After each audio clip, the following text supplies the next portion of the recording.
에 가면 이 큰 동상이 하나 있다고 합니다. 제가 직접 가서 본 건 아닌데요.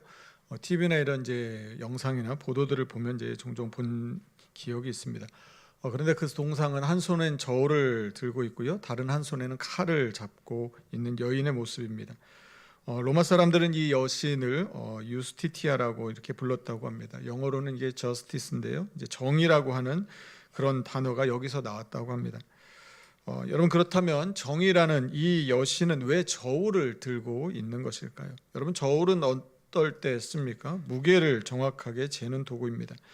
양쪽의 무게가 이제 똑같아야 저울이 평평하게 균형을 잡을 수 있습니다.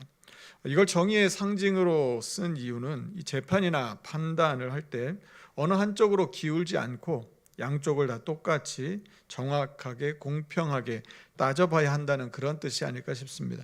여러분, 그렇다면 칼은 또 왜 들고 있는 것일까요? 저울을 가지고 이제 이게 옳다라고 판단을 했다면 그 다음에 무엇이 필요합니까? 이걸 실제로 행동으로 옮길, 실행해야 할 힘이 있어야 하는 것이죠. 이 칼은 바로 그 힘을 의미합니다. 결정을 집행할 수 있는 권위를 나타내는 것이죠. 판단만 해놓고 이게 옳다 그러다 판단만 해놓고 아무 행동도 못한다면 그건 별 의미가 없을 것입니다. 그런데 재미있는 점이 하나 있습니다. 그게 무엇이냐면 시간이 지나면서 조각가들이 이 여신의 두 눈을 천으로 가린 그런 모습을 만들기 시작했다는 것입니다. 여러분, 그렇다면 왜 또 눈을 가리게 했던 것일까요? 여러분, 한번 생각해 보십시오. 재판관이 있는데 그 앞에 사람들이 있습니다. 그런데 이 사람을 보니까 이 사람이 부자예요. 이 사람 좀 잘 사는 것 같아요. 성공한 사람 같아 보입니다. 그런데 다른 사람 보니까 이 사람 좀 가난해요. 좀 별로 건강해 보이지 않습니다. 그런데도 다시 재판을 했는데 이 사람은 내가 잘 아는 사람이 왔어요. 여러분, 그러면 어떻게 되겠습니까? 자기 눈으로 보고서 이런 현재의 상황들이 판단에 영향을 미칠 수 있지 않겠는가 하는 것이죠. 그래서 눈을 가린 것입니다. 겉모습이나 자신과의 관계 등을 고려하지 않고 오직 사실과 옳고 그름만을 판단하겠다는 그런 강한 의지의 표현인 것이죠. 오늘 본문에도 이런 재판의 상황이 나옵니다. 본문 15절 말씀 보면 성문에서 정의를 세울지어다 이렇게 말씀이 나오는데, 성문은 무엇이냐면 그냥 사람들이 문이 있기 때문에 그냥 들고 나는 그런 기능만 했던 것이 아닙니다. 룻기서 4장 말씀을 보면 이 보아스가 성문에서 기업 물을 자가 지나갈 때 성읍에 있는 장로 10명을 세워서 그들로 하여금 증인을 서게 합니다. 그리고 기업 물을 자를 정하는 장면이 나옵니다. 이 구약시대의 이 성문은 이 마을 사람들이 들고 나는 공개적이고 아주 투명한 자리였습니다. 사람들이 거기서 일어나는 일을 다 볼 수 있었던 것이죠. 재판을 하거나 판결을 하면 그것이 어떤 결과를 갖고 왔는지 모든 사람들이 다 알 수 있었습니다. 그런데 오늘 본문에 나타나는 그 문제는 무엇이냐면 이 판결이 바르지 않았다는 것입니다. 본문 앞에 나오는 이 10절 말씀과 10절 말씀 그 이하의 말씀들을 제가 그 내용들을 좀 말씀드리면 이렇습니다. 10절엔 이런 내용이 나옵니다. 무리가 성문에서 책망하는 자를 미워하며 정직히 말하는 자를 싫어하는도다. 11절에서는요, 너희가 힘없는 자를 밟고 그에게서 미래 부당한 세를 거두었은즉. 12절에 가면 이렇습니다. 너희는 의인을 학대하며 뇌물을 받고 성문에서 가난한 자를 억울하게 하는 자로다. 13절에 가면 이런 말씀까지 나옵니다. 그러므로 이런 때에 지혜자가 잠잠하니 이는 악한 때임이니라. 눈을 가리고 선택적이지 않고 아주 누구에게나 공정하게 재판을 해야 하는데, 당시에는 정직히 말하는 사람을 싫어했습니다. 의인을 학대했고요, 가난한 자를 억울하게 했습니다. 여러분, 이 말씀에서 더 절망적이게 제게 느꼈던 것은 무엇이냐면 13절 말씀에서 이런 때에 지금 이런 일들이 일어나고 있는데 지혜자, 그러니까 모든 상황을 미루어 알 수 있는 이 지혜자가 잠잠했다는 것입니다.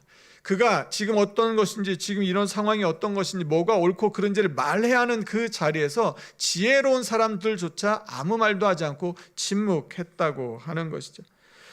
여러분, 그런데 이렇게 힘없는 자를 밟고 이렇게 거짓을 행하고 의인을 학대하는 이런 것에 대해서, 이 가난하고 약한 자들을 억울하게 하는 것에 대해서 신명기 27장 19절은 이렇게 말씀합니다. 그 말씀은 제가 읽어드리겠습니다. 객이나 고아나 과부의 송사를 억울하게 하는 자는 저주를 받을 것이라. 이미 율법의 말씀이 있었습니다. 신명기에서 하나님이 말씀하셨는데 지금 하나님의 백성이 하나님의 말씀을 듣지 않고 있는 것이죠. 그 말씀을 듣지 않고 순종하고 있지 않은 것입니다. 여러분, 하나님의 말씀을 하나님의 백성이 듣지 않으면 어떻게 됩니까? 그 결과는 자명합니다. 멸망을 자초하게 되는 것이죠. 그래서 오늘 본문을 통해 하나님은 지금 이스라엘 백성들이 살기를 바라시는 것입니다. 14절 말씀이 이렇게 시작합니다. 본문 14절 말씀을 같이 한번 읽어보겠습니다. 같이 읽습니다. 시작. 너희는 살려면 선을 구하고 악을 구하지 말지어다.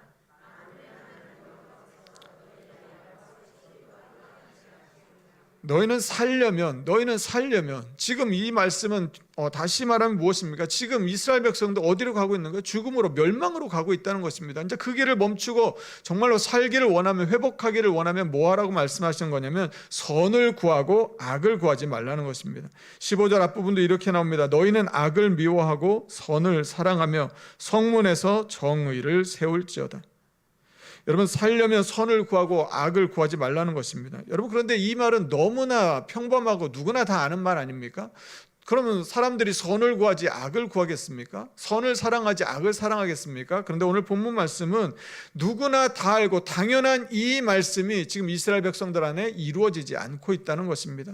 당연히 선을 사랑하는 게 마땅한데 악을 사랑하고 있다는 것이죠. 당연히 선을 구해야 하는 게 누구나 다 알고 있는 사실인데 악을 구하고 있더라는 것입니다. 정의를 바로 세워야 하는데 정의를 다 무너뜨리고 있고 거기에 대해서 아무도 나서서 말하지 않고 침묵하고 있더라고 하는 것이죠. 여러분, 그런데 왜 이렇게까지 된 것일까요? 그럴 만한 이유가 있습니다. 이 아모스 선지자가 활동하던 그 시대에 북이스라엘의 왕은 여로보암 2세였습니다. 그리고 그때에 활동했던 아모스 말고 또 한 명의 선지자가 있었는데 그의 이름은 누구냐면 요나였습니다. 요나 선지자가 열왕기하 14장 25절에서 이런 예언을 했었습니다. 그 말씀 제가 읽어드리겠습니다. 이스라엘의 하나님 여호와께서 그의 종 가드 헤벨 아미떼의 아들 선지자 요나를 통하여 하신 말씀과 같이 여로보암이 이스라엘 영토를 회복하되 하맛 어귀에서부터 아라바 바다까지 하였으니. 선지자 요나가 예언을 했습니다. 자, 그런데 그 예언이 언제 이루어졌냐? 바로 이 여로보암 왕 때 이루어진 것입니다. 그 예언이 무엇이었냐면 이스라엘의 영토를 회복한 것입니다. 그런데 이때 회복한 영토가 어느 때 회복한 영토냐면 솔로몬 왕이 그 북쪽이 어디까지 올라갔었냐면 하맛 어귀까지 올라갔는데 바로 지금 이 여로보암 왕이 솔로몬 때 그 영토까지, 그 북쪽 땅까지 올라가서 그 영토를 회복했다고 하는 것이죠. 자, 그러니 이 영토의 확장은 무엇을 가져오냐면 경제적인 번영을 갖고 왔습니다. 이제는 살만해진 것이죠. 땅이 넓어지면서 그 주변에 있던 나라들로부터 많은 조공들을 받게 되는 모든 것들이 다 좋아졌습니다. 여러분, 그런데 문제는 무엇이냐면 이스라엘 백성들이 뭔가를 잘해서, 뭔가 하나님의 마음에 합해서 하나님을 기쁘게 해서 이런 은혜를 얻은 게 아니라는 것입니다. 그냥 하나님께서 주신 은혜였어요. 하나님께서 베풀어 주신 은혜였는데 이스라엘 백성들은 이게 하나님께서 우리를 인정해 주시는구나 이렇게 생각한 것이죠.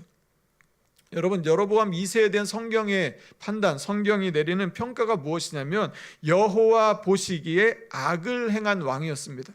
여호와 보시기에 악을 행한 왕인데 하나님께서 그들을 불쌍히 여겨서 영토를 확장할 수 있도록 기회를 주셨던 것이죠. 여러분, 우리가 이 말씀 속에서 우리가 깊이 새겨야 할 것이 있다면 그게 무엇입니까? 내가 하나님을 떠났는데, 내가 하나님 말씀에 순종하지 않는데 하나님 보시기에 악을 행하는데 내가 내 삶이 형통하고 있다면 여러분, 그때가 우리의 신앙을 두려운 마음으로 돌아봐야 할 것입니다. 내가 하나님으로부터 멀어져 있는데, 내 믿음이 멀리 떠나 있는데, 하나님을 찾지 않는데, 그런데 내 인생이 너무 잘 되는 거예요. 다 잘 풀리는 거예요. 영토가 확장되고 경제적으로 부유해지고 모든 것들이 술술 풀리는 그때, 하나님께서 내가 하나님 안 믿어도 나를 이렇게 축복해 주시나, 그렇게 착각할 일이 아니라 그때가 내 인생에, 내 삶에 있어서 정말 위험한 순간이구나 하는 것들을 깨달아야 한다는 것이죠.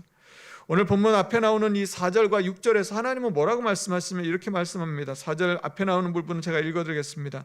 너희는 나를 찾으라, 그리하면 살리라. 6절도 이렇습니다. 너희는 여호와를 찾으라. 그리하면 살리라. 왜 자꾸 살리라 살리라 살려면이라고 말씀합니까? 죽음의 길로 가고 있으니까. 멸망의 끝이 보이니까 이렇게 가다 다 무너질 거를 하나님은 다 알고 계셨기 때문에 이들을 살리기 원하셔서 나를 찾으라고, 하나님께 돌아오라고 말씀하고 계신 것이죠. 모든 사람들이 들고 나는 그 성문에 정의를 세우라고 말씀하십니다. 그런데 그들은 하나님의 말씀을 듣지 않습니다. 오히려 그들은 이 여호와의 날이 하나님께서 우리를 회복시키는 빛의 날, 영광의 날이라고, 정말 하나님 우리에게 엄청난 축복을 주시는 그런 날이 될 것이라고 그런 기대를 가졌습니다. 아무리 말해도 이스라엘 백성들이 깨닫지 못하자 이번에 하나님께서 직관적으로 말씀하십니다. 본문 18절 말씀인데요, 우리 18절 말씀도 같이 한번 읽어보겠습니다. 본문 18절 같이 읽습니다. 시작. 화 있을진저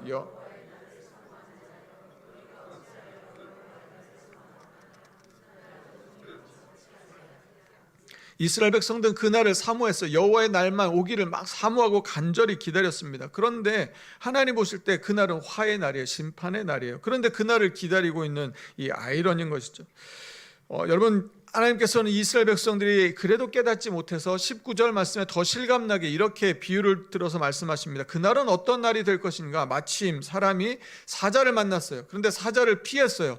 그래서 이제 한숨을 돌리는데 그 앞에 누가 나타나면 곰이 나타났다는 것입니다. 또 어떻게 해서 집에 들어갔어요. 그래서 너무 힘들어서 벽에 손을 댔는데 손을 댄 그 손을 뱀이 물어버린다는 것입니다. 뭘 해도 안 된다는 것입니다. 아무리 해도 아무것도 풀리지 않는 바로 그때, 그게 언제냐? 여호와의 날이라는 것이죠. 이스라엘 백성들에게 하나님을 떠나서 하나님을 멀리해서 하나님 말씀에 순종하지 않고 나아갔을 때 그 결국이 이렇게 될 것이라고 지금 말씀하는 것이죠. 여러분, 이 정도 말씀했으면 어떻게 해야 됩니까? 하나님 앞에 엎드려 회개해야 하는 것이죠. 하나님 앞에 나와야 하는 것입니다. 그런데 그렇게 하지 않습니다. 오히려 이스라엘 백성들은 하나님의 이 말씀을 듣고 그들이 선택한 게 무엇이냐면 절기와 제사와 찬양이었습니다. 여러분, 절기를 지키는 것, 성회로 모이는 것, 하나님 앞에 번제와 소제와 화목제를 드리는 것, 여러분, 그게 뭐가 잘못됐습니까? 하나님을 예배한다고 하는데 이게 뭐가 문제가 있는 것입니까? 하나님 찬양받기를 합당하신 하나님이어서 하나님을 찬양하고 악기로 찬양하는데 이게 왜 이걸 막으실 이유가 어디 있습니까? 여러분, 하나님께서 절기를 지키라고 말씀하시고 제사를 드리라고 말씀하시고 찬양하라고 말씀하지 않으셨습니까? 하나님 명령하시고 말씀하신 그것을 하는데 왜 이게 문제가 되는 것입니까? 이유는 한 가지입니다. 그렇게 하나님 앞에 형식적으로 나와서 예배를 드린다고 하는데 그들의 마음과 삶은 어떻습니까? 하나님 말씀하시는 정의로부터 멀리 떠나 있다고 하는 것이죠. 그들의 삶은 하나님이 기뻐하시는 삶으로부터 너무 멀리 떨어져 있다고 하는 것입니다. 그들의 예배 가운데 정의 없는 예배에 대해서 하나님께서 거부하시는 것이죠. 여러분, 우리가 신앙생활하다 보면 그런 경우, 그런 분들을 종종 만날 때가 있습니다. 답정너입니다. 답이 다 정해져 있습니다. 우리가 예배하는데, 우리가 찬양하는데, 우리가 섬기는데 뭐가 문제냐고 말하는 것이죠. 그런 분들을 만날 때 만나보셨으면 여러분 마음이 어떠십니까? 이거 하는데 이게 뭐가 문제냐? 이거 하나님을 위해서 하는데 이게 뭐가 잘못됐냐라고 말하면 사실 할 말이 없습니다. 다른 이유도 아니고 하나님을 위해서 한다는데, 하나님 앞에 예배하기 위해서 한다는데 이렇게 전제를 두고 오면 참 말이 막혀버립니다. 여러분, 그런데 더 중요한 것은 무엇입니까? 우리가 그 일을 한다는 것보다, 예배한다는 것보다, 찬양한다는 것보다 더 중요한 것이 있다고 하는 것이죠. 21절에서 이렇게 말합니다. 그 말씀 제가 읽어드리겠습니다. 내가 너희 절기들을 미워하여 멸시하며 너희 성회들을 기뻐하지 아니하나니. 우리 22절은 같이 읽겠습니다. 본문 22절 같이 읽습니다. 시작.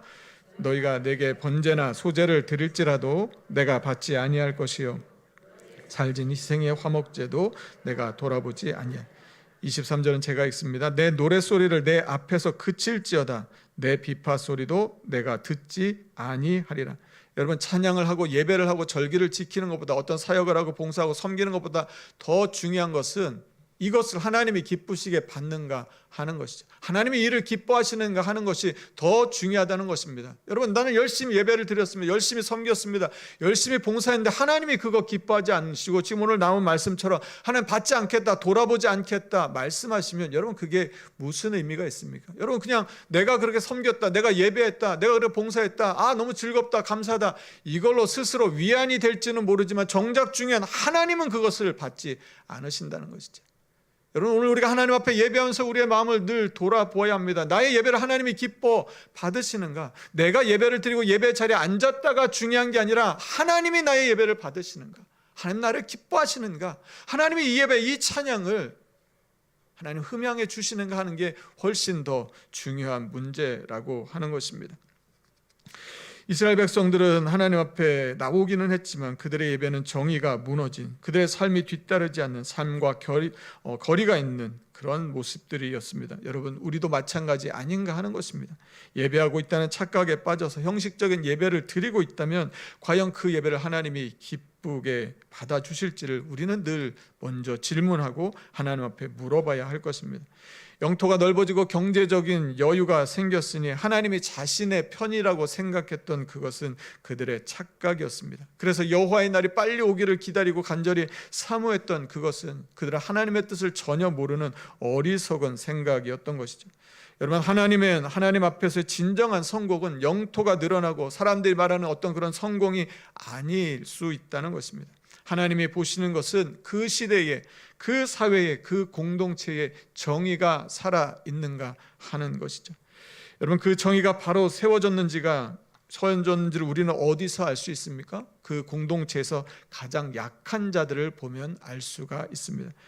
팀 켈러 목사님은 이 정의를 이렇게 말씀하셨습니다. 정의가 무엇이냐? 정의는 하나님이 생각하신 세상을 만드는 것, 하나님이 생각하신 그 세상을 만드는 게 정의라고 말씀하셨습니다. 내가 생각하고 우리가 생각하는 게 아니라 하나님이 진짜 생각하는 바로 그것을 이루어가는 게 정의라고 하는 것이죠. 그는 성경적 정의를 이렇게 말합니다. 하나님과 관계된 모든 관계를 바로잡는 일에 헌신하는 것, 어그러진 모든 것, 잘못된 것, 왜곡된 것, 굽어진 것, 꺾인 것, 이것들을 바로잡는 일에 헌신하는 게 성경적 정의라고 말하는 것이죠.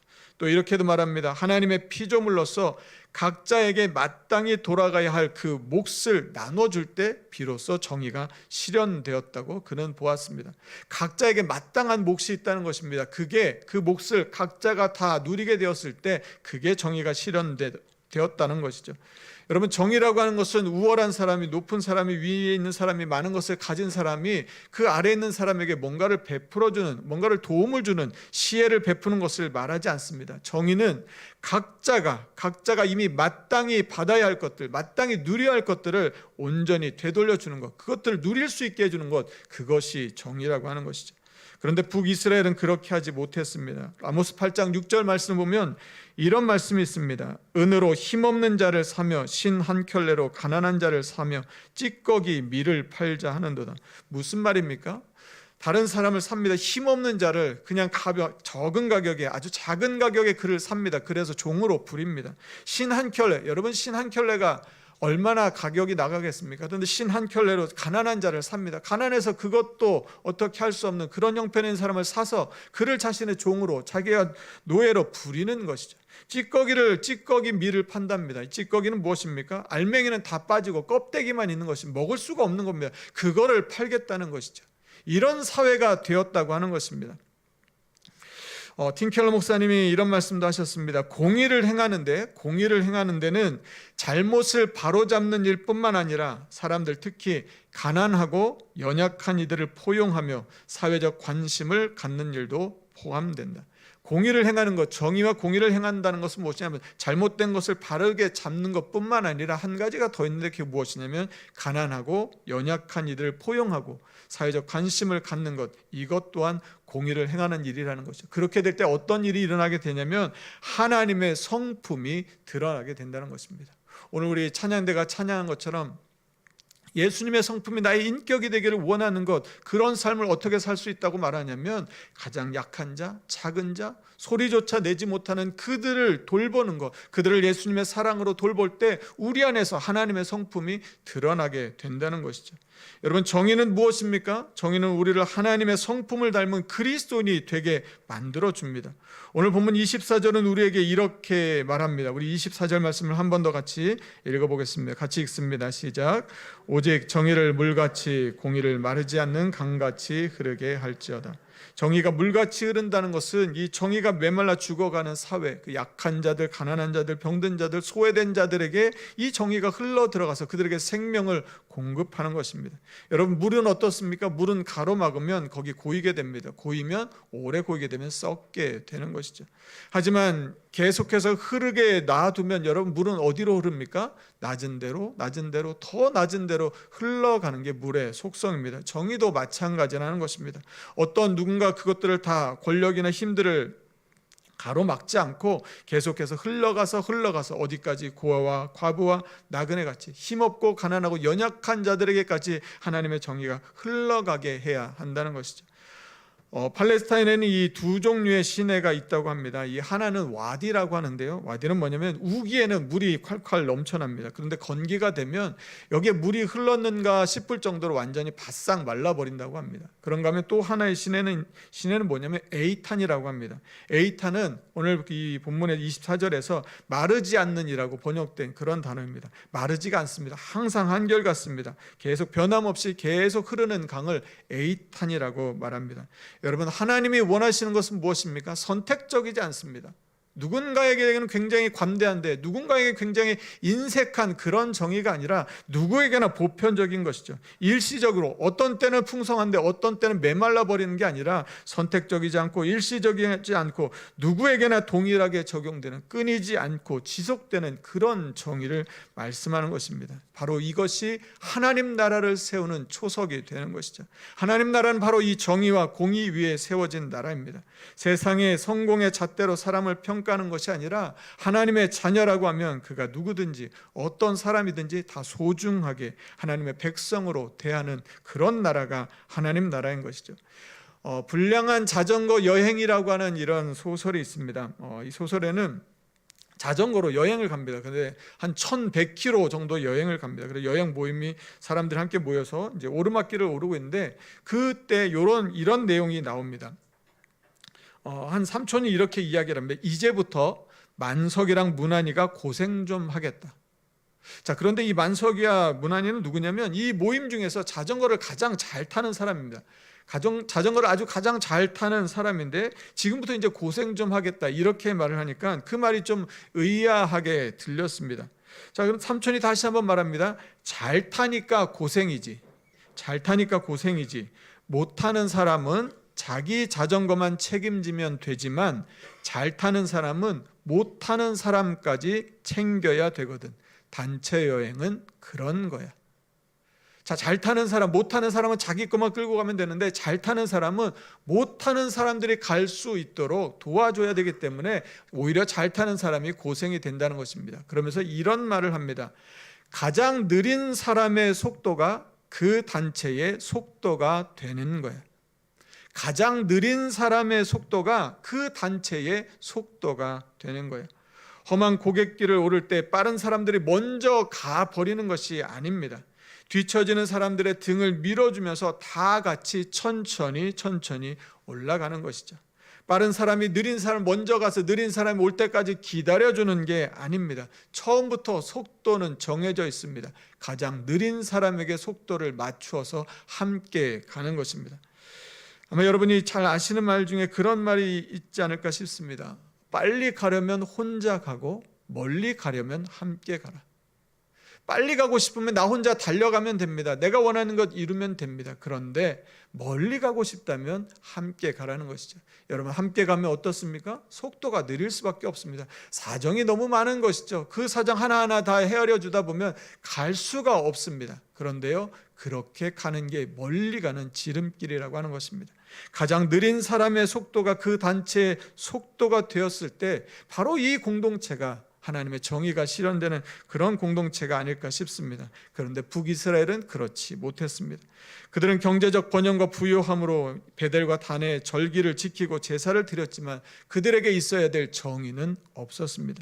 예배와 정의가 분리된 그들의 예배를 하나님은 받지 않으셨습니다. 여러분, 정의는 예배의 부속물이 아니라 예배의 진정성, 이 예배가 진정한 예배인지를 검증하는 시금석과 같은 것입니다. 아모스 선지자는 오늘 본문을 통해 그들에게 지금 살 길을 알려주는 것입니다.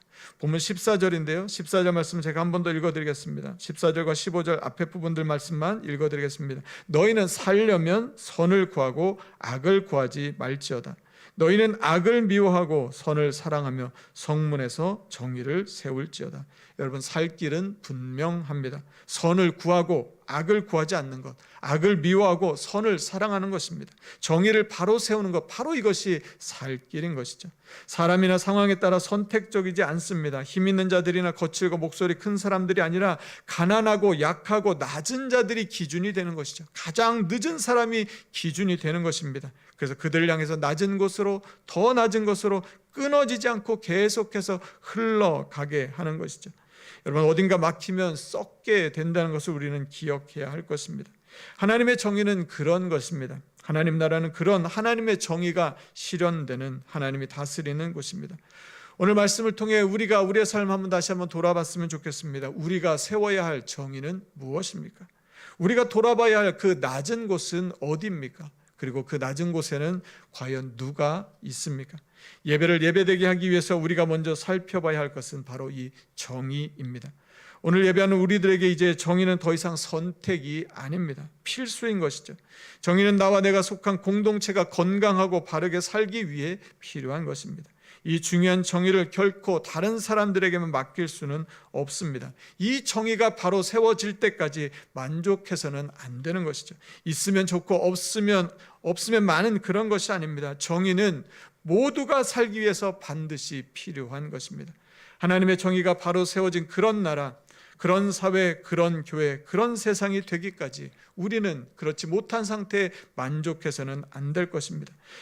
왜냐하면 그런 세상은 오래가지 못하기 때문입니다. 정의를 버렸음에도 번영을 누렸던 북이스라엘은 여호와의 날을 빛의 날, 영광의 날로 기대했습니다. 하지만 여호와의 심판의 날은 그들의 생각보다 훨씬 빨리 찾아왔습니다. 솔로몬 시대의 북쪽 영토까지 회복해서 다시 영광의 날이 시작되었다고 착각했던 북이스라엘의 이 여로보암 왕이 그가 죽고 나자 불과 30년 만에 북이스라엘은 아수르에 멸망당하게 됩니다. 그 30년 동안에 6명의 왕이 일어나서 나라를 다스렸습니다. 점점 무너져 가는 그런 과정이었던 것이죠.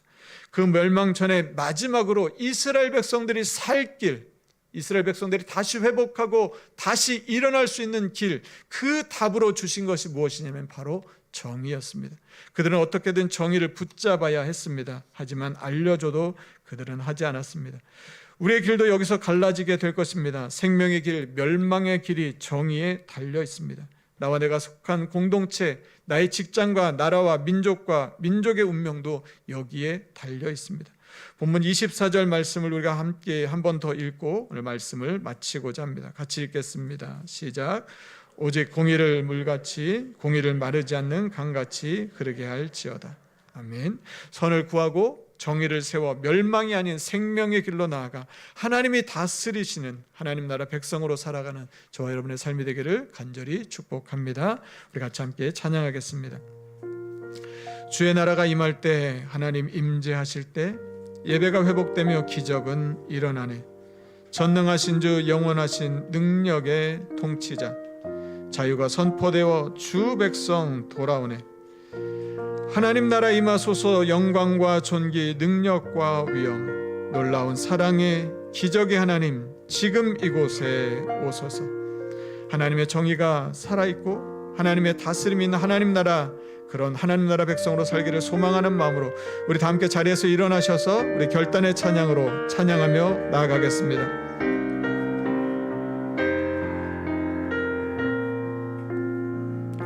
주의 나라가 임할 때, 하나님 임재하실 때 예배가 회복되며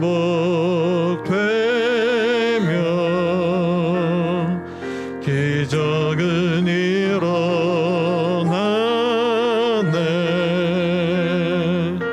전능하신 주, 영원하신 능력의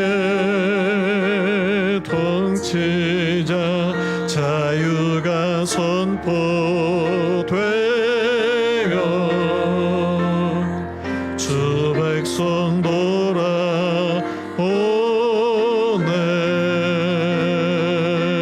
하나님 나라 임하소서. 영광과 존귀 능력과 위엄 놀라운 사랑의 기적의 하나님 지금 이곳에 하나님 나라 임하소서. 하나님 나라 임하소서. 영광과 존귀 능력과 위엄 능력과 위 놀라운 사랑의 기적의 하나님 기적의 하나님 지금 이곳 우리 마지막으로 한 번 더 고백합니다. 하나님 나라 임하소서. 하나님 나라 임하소서. 영광과 존귀 능력과 위엄 놀라운 사랑의 기적의 하나님 지금 이곳에 오소서. 이 시간 우리 같이 함께 기도하겠습니다. 여러분, 먼저 우리의 예배를 한번 돌아봤으면 좋겠습니다. 우리는 예배 자리에 있는데 예배 드린다고 하는데 끝나고 예배 드렸다고 생각하는데 여러분, 우리의 예배를 하나님이 기쁘시게 받으셨습니까? 하나님이 기쁘시게 받으시는 그런 예배 드리고 있습니까? 내가 여기 앉아있는 것으로 끝나는 게 아니라 지금 이스라엘 백성들은 어떻게 했습니까? 절기도 지켰습니다. 번제, 소제, 화목제, 제사도 다 드렸습니다. 찬양도 드리고요, 악기로도 연주했습니다. 그런데 결론은 하나님이 받지 않으시겠다는 것입니다. 여러분, 하나님 받지 않으신데 그 열심이 무슨 의미가 있겠습니까? 오늘 우리는 우리의 예배를 드릴 때 하나님이 받으실 만한 예배, 하나님을 기쁘시게 하는 예배, 하나님 정말 하나님의 임재로 우리의 삶이 변화되고 새로워지는 그런 예배 되기를, 하나님이 나의 예배를 기뻐 받으시는 그런 예배 드리기를 우리는 소망하며 우리는 간절한 마음으로 주님 앞에 나와야 할 것입니다. 우리의 예배가 그런 예배 되기를 간절히 소망합니다. 하나님이 기뻐 받으시는 예배 되기를 소망합니다. 우리 착각에 빠져서 하나님은 받지도 않으시는 그런 예배를 드리면서 하나님이 기뻐 받으셨다고 생각하는 그런 우리의 삶이 아니라 하나님 앞에 정직하게 서서 하나님이 기뻐 받으시는 그런 예배 드리는 우리 삶이 되게 하여 주시옵소서. 여러분, 또 오늘 말씀 무엇입니까? 정의입니다. 정의. 여러분, 굽어진 것은 굽어진 것입니다. 꺾어진 것은 꺾어진 것입니다. 굽어진 것을 바로 그것이 바른 것이라고 아무리 이야기해도 굽어진 것은 그냥 굽어진 것일 뿐입니다. 이스라엘 백성들은 하나님이 아무리 말씀하셔도 살 길을 보여주셔도 그 길로 오지 않았습니다. 그냥 굽어진 길이 바른 길이라고 말하며 나아갔던 것이죠. 여호와의 날이 심판의 날인데 그날이 빛의 날, 영광의 날이라고 생각하고 그날을 기다렸습니다. 여러분, 하나님의 정의가 세워지지 않을 때 그 끝은 참으로 비참했습니다. 하나님의 말씀에 진리의 말씀이 굳게 서고 바로 서게 하여 주시고 진리를 붙들며 살아가는 우리 삶이 되게 하여 주시고 하나님 받으실 만한 예배 드리는 우리의 삶이 되게 하여 주시옵소서. 이 한 주간도 하나님 주신 말씀으로 승리하는 우리의 믿음이 온 주님 앞에 온전히 선 하나님 나라 백성으로 살아가는 우리의 삶 되게 하여 주시옵소서. 우리 주신 말씀 기억하며 같이 함께 기도하겠습니다. 하나님 감사합니다. 하나님 이 시간 또 전 앞에 간절한 마음으로 기도합니다. 성령 하나님 우리의 삶, 우리의 예배를 돌아봅니다. 하나님 참으로 주님, 하나님 어그러진 것은 어그러진 것입니다. 잘못된 것은 잘못된 것입니다. 바로 잡으면 됩니다. 고치고 새롭게 하면 됩니다. 하나님 어그러진 것을 이것이 바른 것이라고 말하고 고집하지 않게 하시고 주님 앞에 참된 진리 앞에 온전히 나아오는 우리 삶이 다 되게 하여 주시옵소서. 성령 하나님 은혜로 주님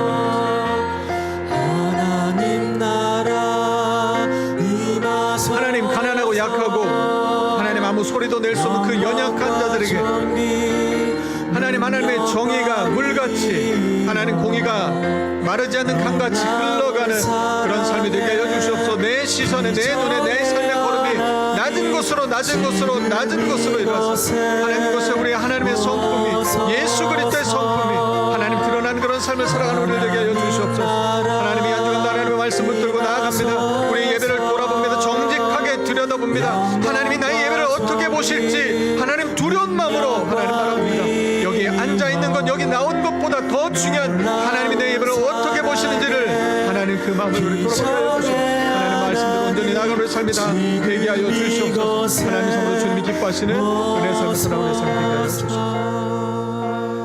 오직 정의를 물같이 공의를 마르지 않는 강같이 흐르게 할지어다. 너희는 살려면 선을 구하고 악을 구하지 말지어다. 너희는 악을 미워하고 선을 사랑하며 성문에서 정의를 세울지어다.